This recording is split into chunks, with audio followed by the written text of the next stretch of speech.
şu kadar cesaret varsa onu sizin gözlerinizden alıyoruz.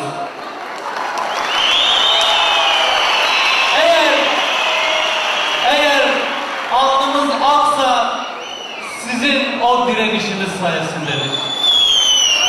Dünyada her halkın çektiği acıları vardır. Dünyada bu zulmü, bu kadar acıyı yaşayan tek halk değiliz elbette ki. Ama bütün dünyanın şunu iyi anlaması lazım. Eğer bir halkın dili yasaklanmışsa,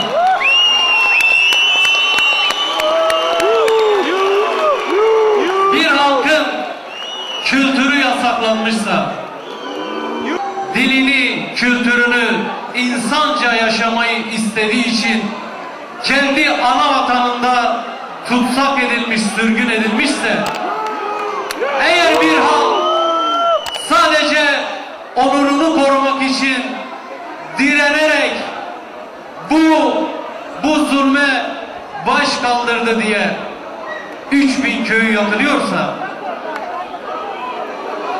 ve bir halk sadece ben insan olmak istiyorum, insanca yaşamak istiyorum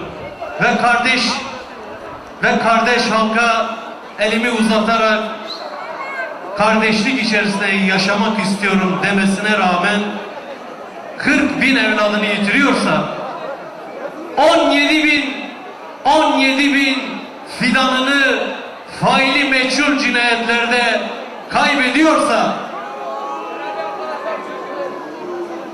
ve her aileden en az bir kişi bu ülkenin işkence hanelerinden geçiyorsa ve bütün bunlara rağmen barış diyebiliyorsa, halkların kardeşliği diyebiliyorsa bu bir erdemdir işte. O